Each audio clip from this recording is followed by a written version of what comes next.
और एक शुभ अवसर आप हमें दिए। जीवित और पराक्रमी परमेश्वर, सारा आदर सारा महिमा हम तुझे देते पिता। इस दिन को, इस समय को हम तेरे चरणों पर रखते प्रभु, और तेरी आत्मा के द्वारा पिता इस क्लास को सीखने में हमारी मदद कीजिए। और पिता जैसे भी हम लोग जिस प्रकार से भी सीखते हैं प्रभु, हम जानते कि तेरी आत्मा हमें सिखाता है और हमें मजबूत बनाता है, और तेरी वचनों को समझने में, तेरे पवित्र शास्त्र को समझने में हमारी मदद करता है।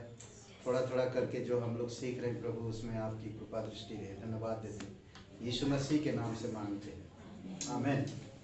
ओके, हम लोग पिछले क्लास में मैं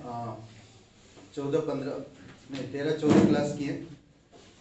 13 क्लास में किया था ये विश्वासी तो उसने ऐसा क्यों किया, करेक्ट। उसमें कई सारी बातें, एक पास्टर कैसा होना चाहिए, 3 प्रकार के इंसान के बारे में बात किए, करेक्ट। और एक पास्टर परिपक्व आत्मिक मनुष्य जिसमें अनुभव है, और एक मंडली का सबसे उसके पास्टर या शिक्षक की ओर उनका प्रत्युत्तर कैसा है, कुछ पॉइंट दिए हम लोगों ने, करेक्ट। और फिर हम लोग देखें कि कलीसिया का क्यों ज़रूरत है हमें।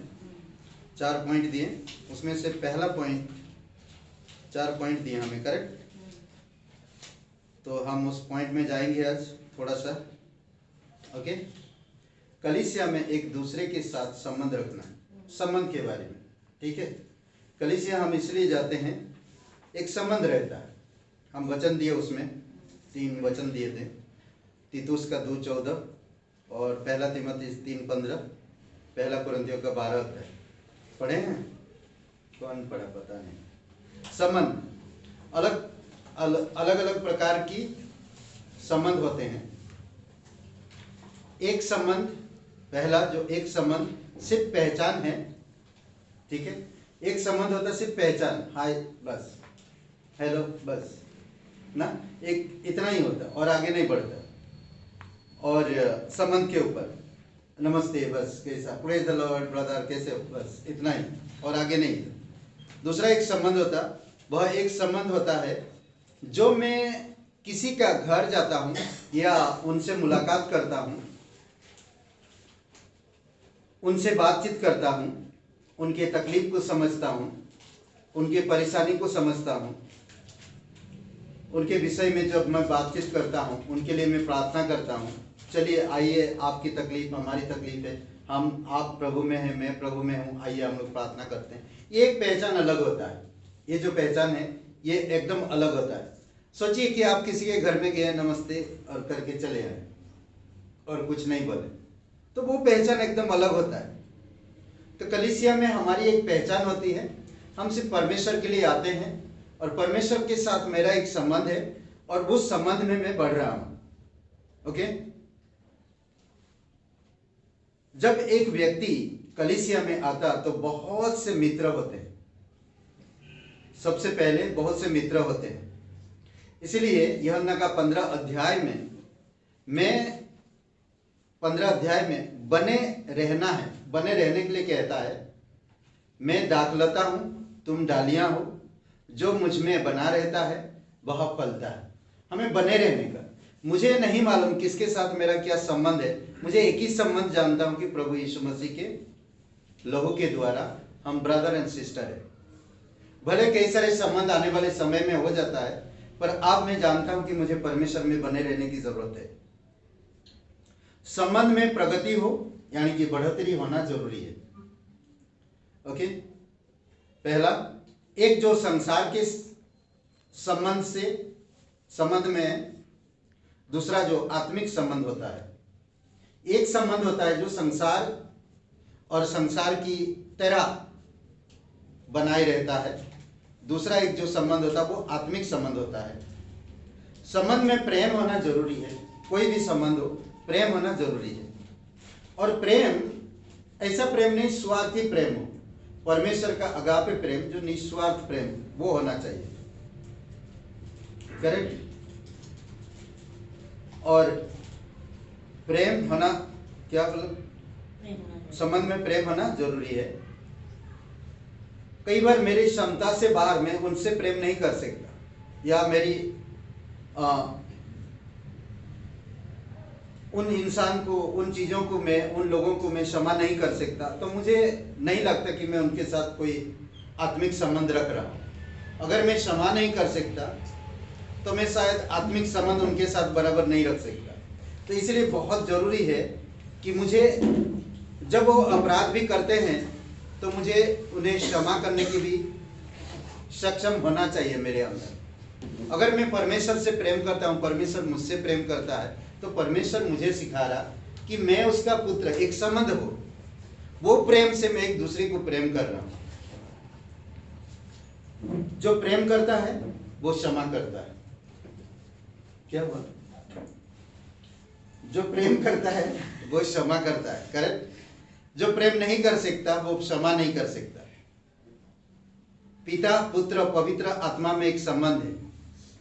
पिता, पुत्र और पवित्र आत्मा में एक संबंध है और वे एक दूसरे के अधीन है, एक दूसरे से मिलकर एकता के साथ चलते हैं। वैसा एक कलीसिया में भी लोगों के अंदर होनी चाहिए।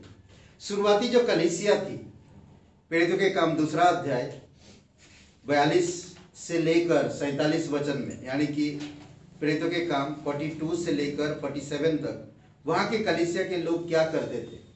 आपस में बहुत एक अलग अलग स्वभाव, अलग अलग घरों से, अलग अलग परिस्थितियों से वो लोग आते थे, परंतु एक संबंध था। देखिए, खोलते हैं हम लोग, ठीक है। कौन सा अध्याय? कितना वचन? 42 से 47 तक, करेक्ट। 2 अध्याय 42 से 47 तक कहते हैं कि वे प्रेरितों से शिक्षा पाने और संगति रखने और रोटी तोड़ने में और प्रार्थना करने में लगे हुए थे।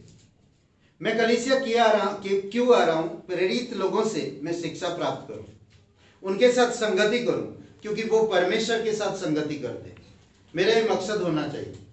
मैं कलीसिया आ रहा हूं, मैं परमेश्वर के साथ, प्रेरितों के साथ, उनके साथ, उनसे मैं सीखूं, उनके साथ संगति करूं और प्रार्थना कैसे वो लोग करते हैं, इन सब चीजों में, वचन कैसे पढ़ते हैं, कैसे सिखाते हैं, कैसे समझाते हैं, ये सब चीजों को माइंड में रखते हुए मैं आता हूं कलीसिया, करेक्ट। मेरा एक पास्टर है, मेरे अगुवे हैं, मेरे से आगे लोग हैं, मैं उनसे देखता हूं, कुछ चीजें सीखता हूं। कई बार होता है लोगों के द्वारा कई सारी चीजें मुझे उटपटांग लगता है, पर मुझे परमेश्वर की वचन के अनुसार मुझे उस जगह पर आना है।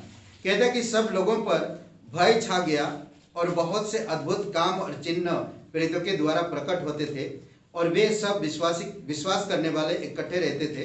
इनकी सब वस्तुएं साझे की थी और वे अपनी अपनी संपत्ति और सामान बेच कर जैसे जिसकी आवश्यकता होती थी बांट दिया करते थे। वे प्रतिदिन एक मन होकर मंदिर में इकट्ठा होते थे और घर घर रोटी तोड़ते हुए आनंद और मग्न मन की सिधाई से भजन किया करते थे और परमेश्वर की स्तुति करते थे और सब लोग उनसे प्रसन्न थे और जो उद्धार पाते थे उनको प्रभु प्रतिदिन उनमें मिला देता था। ये लोग ना क्या करते? गाना बजना हो रहा है, वचन शेयर कर रहे हैं, एक दूसरे को वचन शेयर कर रहे हैं, बता रहे हैं, संगति कर रहे हैं। मैंने ये वचन पढ़ा, मुझसे इस प्रकार से परमेश्वर ने मुझसे बातें किया, संगति कर रहे हैं, एक मन होकर, एकजुट होकर, एक झुंड होकर ये लोग बातें कर रहे हैं। अद्भुत है ना? अच्छा है नहीं? ओके, पहला तीमुथियुस का 3 अध्याय वचन 15, परमेश्वर का घर हमारा संबंध को मजबूत बनाता है। परमेश्वर का घर, ठीक है, हमारा संबंध को मजबूत बनाता है। जब कलीसिया के लोगों के बीच अच्छा संबंध होता है, शैतान को अच्छा संबंध होता है, ये बात शैतान को पसंद नहीं होता है। समझ रहे? कलीसिया में अगर एकता हो रहे है ना, तो ये शैतान को पसंद नहीं है। शैतान वह संबंध को तोड़ना चाहता है और फूट डालना चाहता है और अलग करना चाहता है, झुंड बनाना चाहता है, छोटा छोटा ग्रुप बने। वो आएगा सिर्फ उसके साथ चिपके रहे, उसके साथ बैठे, वो आएगा उसके साथ बैठे, एकजुट ना रहे। क्योंकि एकजुट होएंगे और प्रार्थना करेंगे तो कहते हैं कि कलीसिया में मजबूती के साथ सब बढ़ते जाते हैं परमेश्वर में। तोड़ना चाहता, फूट डालने की कोशिश करता ताकि वह बढ़ ना सके। समझ रहे शैतान। मत्ती का 12:46 से 50, 46 से 50, मत्ती 12:46 से 50, यहां पर क्या कहता है जानते हैं किसके विषय में? यीशु की माता और उसके भाई या बहन आए थे ना, जब यीशु उपदेश दे रहा था तो वहां पर क्या कहा उसने? याद होएगा आप लोगों को, मैं तो हिंट भी बता भी दे रहा हूं। हाँ, पढ़ने आप बाद में पढ़ सकते हैं। तो क्या कहा यीशु मसीह ने? किसी ने जाकर यीशु को कहा कि तेरे माता और तेरे भाई बहन आए हैं।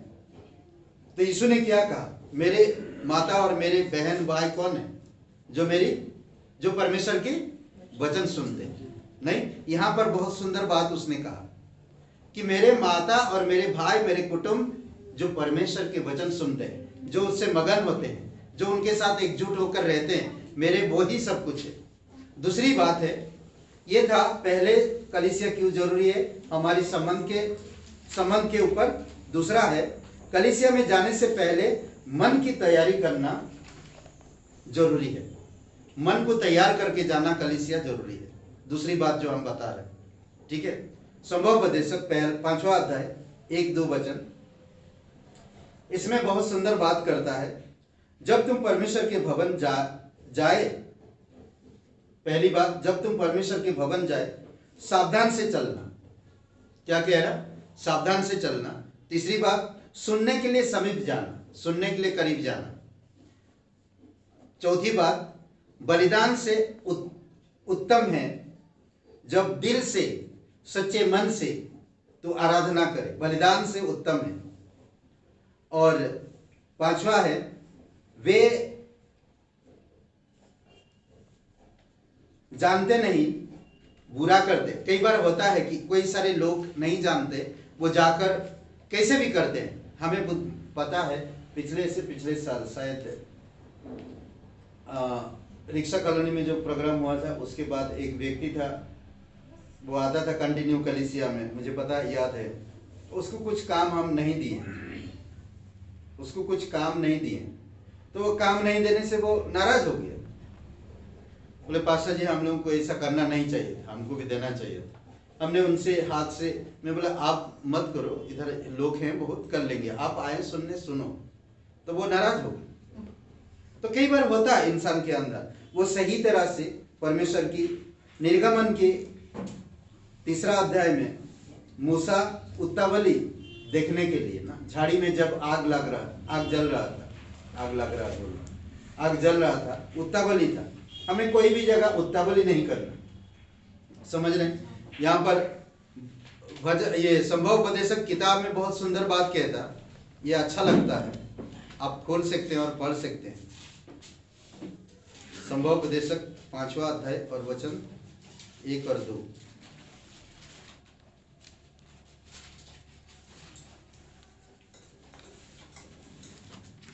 ठीक है, 1 और 2 वचन में कहता है, जब तू परमेश्वर के भवन में जाए तब सावधानी से चलना, सुनने के लिए समीप जाना।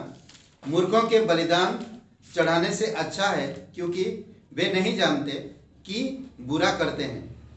बातें करने में उतावली ना करना, और ना अपने मन से कोई बात उतावली से परमेश्वर के सामने निकालना, क्योंकि परमेश्वर स्वर्ग में है और तू पृथ्वी पर है, इसीलिए तेरे वचन थोड़े ही हो। ओके, जब मैं जाऊं परमेश्वर के भवन में, मुझे कुछ कहने की जरूरत नहीं। उसको पता, मेरे जाने से पहले उसको पता है कि मुझे क्या जरूरत है। मुझे परमेश्वर से सुनना है, मुझे परमेश्वर से सावधान रहना है, मुझे सावधानी पूर्वक समीप जाकर उसकी सुनना। मुझे मूर्खों की तरह जाकर उतावली चीजें नहीं करना। कई बार लोग आएंगे, सामने खड़े होंगे, हम करते हैं, हम करते हैं, ये करके हम करते हैं, हम नहीं। कई बार होता है, मैं करता हूं नहीं, मुझे सुनना, मुझे परमेश्वर की वचन को देखना। कई बार होता है, जो चीज को करना चाहिए वो चीज नहीं कर पाते इंसान, जो चीज नहीं करना चाहिए वही चीज इंसान करता है। तो इसलिए बहुत जरूरी है कि हमें समझना। झाड़ी जल रही थी, देखने के लिए समीप आ रहा ना, और देखने के लिए एकदम करीब आया तो परमेश्वर का आवाज उसको सुनाई दिया ना, मूसा मूसा, ये पवित्र, तू जहां पर खड़ा है पवित्र स्थान है, ते अपनी पैर की जूती निकाल ना। परमेश्वर बातें कर। ओके, तीसरी बात क्या था?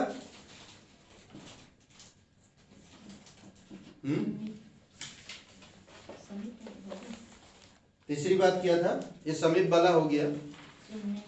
मन की तैयारी के साथ हमें उसके पास आना चाहिए, ये दूसरी पॉइंट था। कलीसिया में जाने से पहले मन की तैयारी करना जरूरी है। ओके, कलीसिया जाने से पहले मन की जरूरी तैयारी। तीसरी बात क्या था? कलीसिया के सभी कार्य के लिए तैयार रहना जरूरी है। कलीसिया के कैसा भी काम हो, सभी काम के लिए। कलीसिया में कोई भी काम छोटा बड़ा नहीं होता, समझ रहे? कलीसिया को कभी भी कोई भी काम करेंगे तो छोटा बड़ा नहीं होता, परमेश्वर को उस काम को देखता है। पहला कुरिन्थियों का 12 अध्याय 8 वचन कोई पढ़ेगा? पहला कुरिन्थियों का 12 अध्याय वचन 8।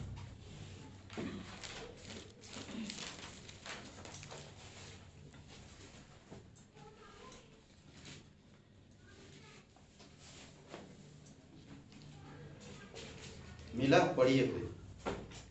क्योंकि एक को आत्मा के द्वारा बुद्धि की बातें दी जाती है और दूसरे को उसी आत्मा के अनुसार ज्ञान की बातें। ओके, क्योंकि एक को आत्मा के द्वारा बुद्धि की बातें दी जाती है और दूसरे को उसी आत्मा के अनुसार ज्ञान की बातें, और किसी को उसी आत्मा से विश्वास और किसी को उसी एक आत्मा से चंगा करने का वरदान दिया जाता है। समझ रहे? ये अलग अलग चीजें हैं, इसलिए मुझे समझना होगा मेरी वरदान को। मैं कलीसिया में कौन सा काम कर रहा हूं, मैं हर एक काम करने के लिए तैयार हूं। ठीक समय पर निर्धारित करेगा परमेश्वर कि मैं क्या करूं। सेम चीज निर्गमन में मूसा जब तंबू बनाने के लिए परमेश्वर ने लोगों को चुना और उसके सामने लेकर आया मूसा के पास, ऐसे लोगों को अभिषेक कर, यही लोग करेंगे। ओके, परमेश्वर ने कलीसिया में लोगों को अलग अलग सेवकाई दिया है, अलग अलग सेवकाई दिया। हर कोई अपना अपना सेवा करते जाए ना, हर एक इंसान अपनी अपनी सेवा करते जाए। ठीक है, दूसरी बात हम यहां पर देख सकते हैं, कलीसिया में कार्य करना 3 मतलब है। कलीसिया में कार्य करने के लिए 3 मतलब होती है। ये मतलब को आप समझ लीजिए। पहला, कलीसिया के कार्यकर्ता तो ऊपर की ओर जाता है, जो भी कार्य करते आप वो ऊपर की ओर जाता है।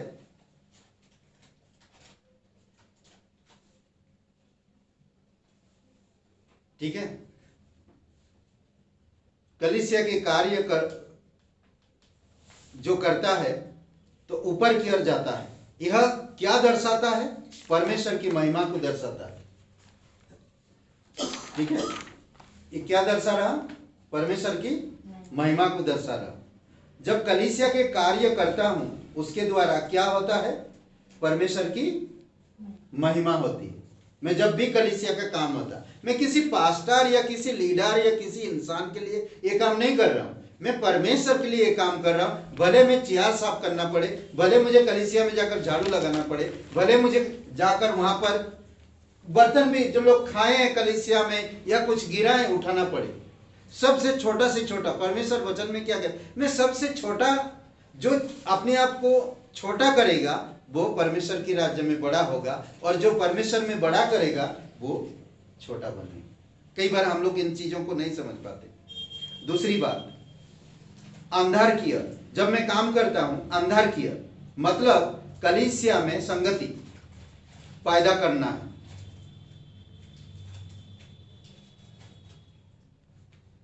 अंधार की ओर मतलब कलीसिया में संगति पैदा करना है।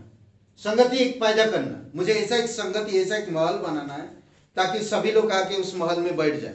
पास्टर माती या पास्टर सिवेली, ये लोग कलीसिया में पहले आते थे। जब पास्टर डॉक्टर स्टीवन रहता था, पास्टर काल के समय में हम देखे हैं, हम लोग पहले आ जाते थे, एक माहौल बनाते थे। सब सेटअप कर दिए और माहौल बनाए, और उस माहौल में एक जन प्रार्थना करने बैठ जाता तो दूसरा आ जाता, तीसरा आ जाता, चौथा आ जाता, पांचवा आ जाता, ऐसे करके 15-20 लोग प्रार्थना में बैठ जाते सभा शुरू होने से पहले, 1 घंटा पहले। अद्भुत है, यहाँ पर लोग खत्म हो रहा तभी कलीसिया आ रहा है। ये कैसा रहेगा? मेरा संबंध कैसे आ रहा हूं मैं कलीसिया? मेरा कलीसिया जरूरत नहीं, कलीसिया की मुझे मेरी जरूरत है, ऐसा नहीं है। मुझे कलीसिया की जरूरत है, मुझे कलीसिया की जरूरत है। करेक्ट। अंदर की ओर मतलब कलीसिया में संगति पैदा करना। तीसरी बात, बाहर की ओर, जो भी कलीसिया में मैं काम करता हूं, या तो ऊपर की ओर करूंगा, या तो अंदर की ओर, या तो फिर बाहर की ओर। मतलब है संसार में सुसमाचार प्रचार करना है। मैं प्रचार कर रहा हूं, ठीक है।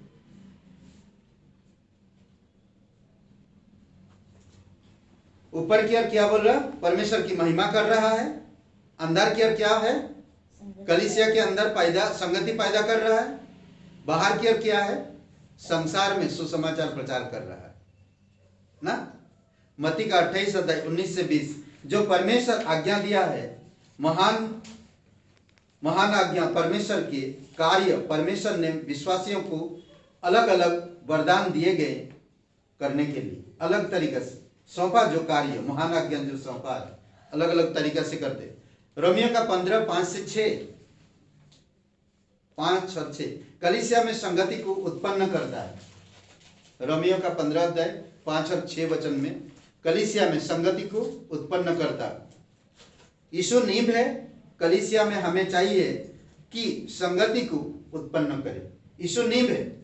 जब हम संगति उत्पन्न करते हैं तो नींव में हम मकान बना रहे हैं ना, जीवन का पत्थर जोड़ रहे हैं एक दूसरे को। करेक्ट। पहला पत्रस 2:5, संसार में सुसमाचार सुनाने का मतलब है,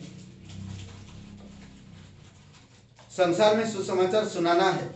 हम क्या योगदान दे सकते हैं, क्या योगदान में कर सकता हूं। ओके। पौलुस की एक योगदान हम देख सकते हैं पौलुस का जीवन से। पौलुस क्या योगदान दिया, पौलुस की महान इच्छा क्या था, वो हमें जानने की जरूरत है। पौलुस की महान इच्छा प्रेरितों के काम 20-24 में और पहला कुरिन्थियों का 9:19 से 23 में। तो आपकी योगदान क्या है कलीसिया में? एक क्या बोलते कि सुसमाचार सुनाने में, संसार में सुसमाचार में सुनाने में आपकी योगदान क्या है? तो पौलुस का की महान इच्छा क्या था उसमें बताता है ये 2 वचन में, प्रेरितों के काम 20-24 और पहला कुरिन्थियों का 9:19 से 20, 19 से 23। जहां जहां मसीह का सुसमाचार नहीं पहुंचा वहां जाना है, उसका योगदान नहीं था। जहां कहीं यीशु का वचन नहीं पहुंचा, सुसमाचार नहीं पहुंचा, मुझे वहां जाना है। ओके। चौथा पॉइंट क्या था? ये तीसरा पॉइंट था। चौथा पॉइंट मैं बंद करूंगा, चौथा पॉइंट खत्म कर दी। क्या था? परमेश्वर में कैसे बढ़ सकते हैं? प्रभु परमेश्वर में मैं कैसे बढ़ सकता हूं। ठीक है, बढ़ना, ये बढ़ने के ऊपर ये 4 बातें कलीसिया जाने से हमारे जीवन में होना जरूरी है।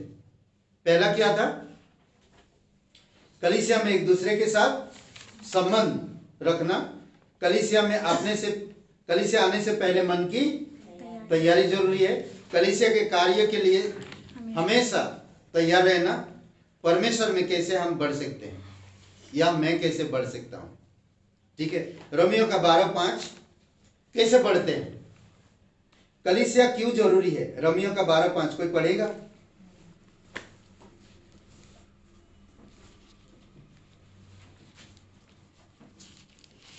बारह का 5। वैसे ही हम जो बहुत है मसीह में एक देह होकर आपस में एक दूसरे के अंग हैं।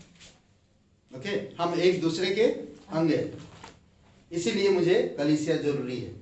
मैं किसी ना किसी का एक अंग हूं, कलीसिया का अंग हूं, देह का अंग हूं, शरीर का अंग हूं। कलीसिया एक दूसरे के साथ संगति करने के लिए जरूरी है। समझ रहे? कलीसिया एक दूसरे के साथ संगति करना बहुत जरूरी है। पॉइंट नंबर 1 इसी में चौथा पॉइंट का, प्रभु में आगे बढ़ने के लिए प्रोत्साहन देना जरूरी है एक दूसरे को। प्रभु में आगे बढ़ने के लिए प्रोत्साहन देना जरूरी है एक दूसरे को। इब्रानी का 10 अध्याय 24 और 25 वचन।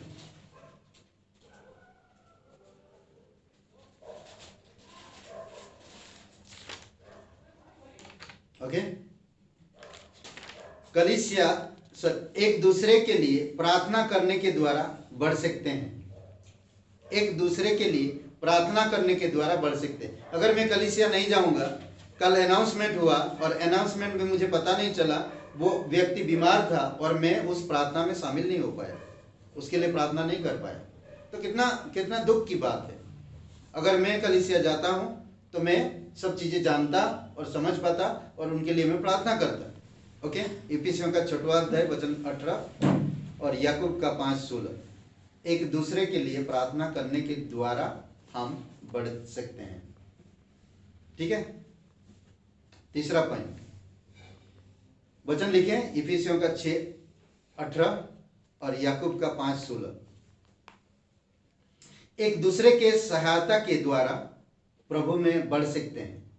एक दूसरे की सहायता के द्वारा हम लोग बातचीत करते हैं, वचन से प्रार्थना करते हैं, जो वचन सुना, जो वचन पढ़ा ना, जो बातचीत कर रहे हैं, तो हम बढ़ सकते हैं इसमें।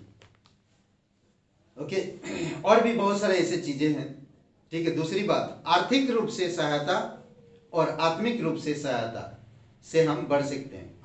आर्थिक रूप से हो सकता है मेरे कपड़ा बड़े हो गए, मैं देखता हूं उसी हिसाब से जो मेरे एज का है वो अगर उसको कपड़ा आ सकता तो मैं कपड़ा दे सकता हूं।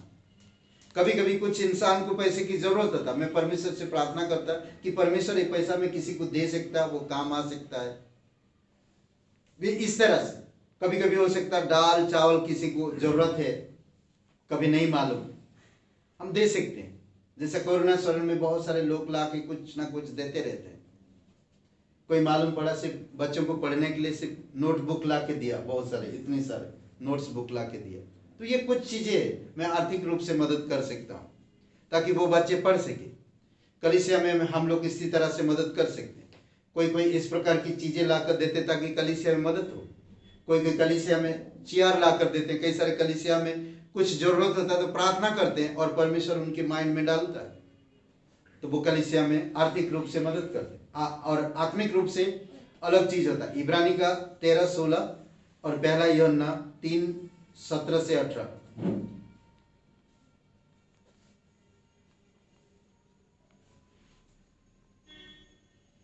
काइनोनिया यूनानी शब्द है जिसको कहते हैं हम संगति। इब्रानी का 13:16, पहला यूहन्ना 3:17-18, तीसरा अध्याय 17-18। काइनोनिया यूनानी शब्द है, इस संगति का शब्द को प्रकट करता है। संगति शब्द का मतलब एक दूसरे के साथ बांटना होता है, बांटने के लिए काइनोनिया जिसको हम बोलते हैं। इस संगति भी शब्द होता है, पर इस संगति शब्द का मतलब एक दूसरे के साथ बांटना होता है। एक दूसरे के साथ मिलने का मतलब एक दूसरे को बांटना। संगति जब हम करते हैं एक दूसरे को बांटते हैं अपने आप, समझ रहे हैं? ओके, एक दूसरे का सहायता करना जितना जरूरी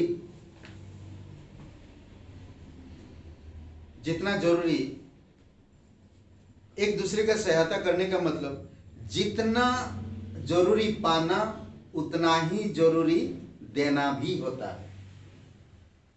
समझ रहे? एक दूसरे का सहायता करने का यह मतलब है जितना जरूरी पाना उतना ही जरूरी देना भी होता है। तराजू के तरफ देखो, तराजू के तरफ ध्यान दो। तराजू एक तरफ अगर डालेंगे तो एक पल्ला भारा होगा, एक उठा जाएगा। जैसे ले रहे हैं आप, नीचे जा रहे हो, आप दोगे तो लेवल में आओगे ना। परमेश्वर से मांग रहे हो, परमेश्वर देते जा रहा, आप नीचे जा रहे हो। आप परमेश्वर में दे नहीं रहे हो तो एक पल्ला ऊपर उठ रहा। तो आप दोगे लोगे तो दोनों पल्ला लेवल होके ऊपर जाएगा। कितना अच्छा लगता है लेवल रेट ना। बांटना क्या होता है? पहला यूहन्ना 4:11 पढ़िए। बांटना क्या होता है? पहला यूहन्ना 4:11 मिला?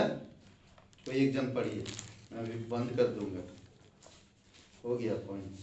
हे प्रियो, जब परमेश्वर ने हमसे ऐसा प्रेम किया तो हमको भी आपस में प्रेम रखना चाहिए। ओके, क्या है? कंजूसी करे प्रेम के लिए हैं? चलो उनके घर नहीं जाना है, वो हमारी घर नहीं आते। ये ऐसा अगर विचार हम रखते हैं तो फिर हम परमेश्वर से क्या प्रेम करेंगे और ना लोगों से प्रेम करेंगे। हे प्रिय, जब परमेश्वर ने हमसे प्रेम किया तो हमको भी आपस में प्रेम रखना चाहिए। परमेश्वर को जैसा परमेश्वर ने हम लोगों से प्रेम किया वैसे भी हमको एक दूसरे से प्रेम करना जरूरी है। करेक्ट? तो मुझे सोचना नहीं परमेश्वर के साथ मेरा संबंध है, कलीसिया का मैं एक सदस्य हूं, मेरा दायित्व क्या है, मैं किस तरह से लोगों के साथ प्रोत्साहन के साथ रहूंगा। मुझे किसी की प्रोत्साहन की जरूरत है, मैं किसी की प्रोत्साहन कर सकता हूं। इस तरह से आर्थिक आत्मिक दोनों तरह से हम मदद कर सकते हैं एक दूसरे को। लॉकडाउन में हमें पता है एक परिवार, नौकरी नहीं था, कुछ नहीं था, खाना तकलीफ में थे, फिर भी हम लोगों ने प्रार्थना किया परमेश्वर, और परमेश्वर ने डाला, और परमेश्वर ने कहा कि ये सब चीजें दो उनको। दिया हम लोग, मैं और मेरी पत्नी गए और दिए। कुछ चीजें होता हमें नहीं मालूम पड़ता, कभी कभी हमें प्रार्थना करना चाहिए। लोग है, संगति करना है, उनके पास जाना है, प्रार्थना करना है, उनसे मैं इनकरेज होऊंगा और मेरे से और कोई इनकरेज होएगा। ये सारी चीजें थोड़ा थोड़ा करके हमें सीखने की आवश्यकता है। करेक्ट? एक दूसरे के साथ प्रेम बांटे, परमेश्वर का प्रेम। ऐसा प्रेम नहीं कि मैं किसी से प्यार करने लगा और मैं जाकर उसी को ही मिलता रोज और बाकी लोगों को नहीं मिलता, उन्हीं को बुलाता, उन्हीं को मिलता, उन्हीं से काम करता, उन्हीं से रहता, बाकी लोग गया। वो सही नहीं है। वो इंसान और संसार का प्रेम है। परमेश्वर का प्रेम हर किसी को एक नजर से देखता, हर किसी को एक समान प्रेम करता, हर किसी के साथ एक जैसा बातें करता और एक दूसरे को प्रोत्साहन करता है। परमेश्वर चाहता कि हम वचन के साथ संगति करें, एक दूसरे के साथ वचन होना जरूरी है। जब हम संगति करते हैं उस बीच में वचन होना बहुत जरूरी है। परमेश्वर का प्रेम होना जरूरी और वचन होना जरूरी है। ठीक है? ये तीन बातें। और एक चौथी बात है प्रेरितों के काम 11:27 से 30। आर्थिक मदद के द्वारा हम बढ़ सकते हैं। समझ रहे? आर्थिक मदद के द्वारा। ये आर्थिक मदद कैसा होता है? प्रेरितों के काम की किताब खोलिए, 11:27 से लेकर 30 तक। हाँ, 11 अध्याय का 27 से 30। ओके?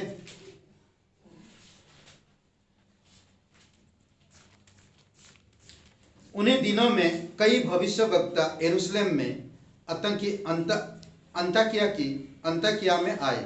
उनमें से अगबुस नामक एक ने खड़े होकर आत्मा की प्रेरणा से यह बताया कि सारे जगत में बड़ा अकाल पड़ेगा, और वह अकाल क्लौदियुस के समय से बड़ा। तब चेलों ने ठहराया कि हर एक अपनी अपनी पूंजी के अनुसार यहूदियों में रहने वाले भाइयों की सेवा के लिए कुछ भेजे, और उन्होंने ऐसा ही किया। और बरनबास और साउल के हाथ प्राचीनों के पास कुछ भेज दिया। अद्भुत है ना? अकाल पड़ने वाला पूरे शहर, और कई सारे यहूदिया में बहुत सारे यहूदी विश्वास में आए हैं, कई सारे भाई बहन हैं, ताकि उनसे कहो कि कुछ ना कुछ वो रखे उनके लिए मदद के लिए, ताकि वहां पर वो लोग मदद मिल सके और उसके द्वारा हम बढ़ सकते। बोलते कि हम प्रार्थना के द्वारा, वचन के द्वारा, संगति के द्वारा, प्रेम के द्वारा, दान के द्वारा, विश्वास के द्वारा हम परमेश्वर में उन्नति पाए। ये बहुत इंपॉर्टेंट। बहुत जरूरी है। इसीलिए ये 4 बातें बहुत इंपॉर्टेंट है जो हमारी जीवन में एक कलीसिया में बढ़ने के लिए या कलीसिया जाने के लिए, कलीसिया मेरे लिए क्यों जरूरी है।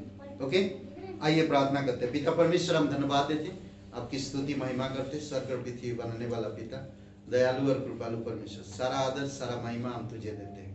धन्यवाद देते इस समय और यह प्रार्थना पवित्र सर्वशक्तिमान प्रभु यीशु मसीह के नाम से मांगते हैं। आमीन आमीन।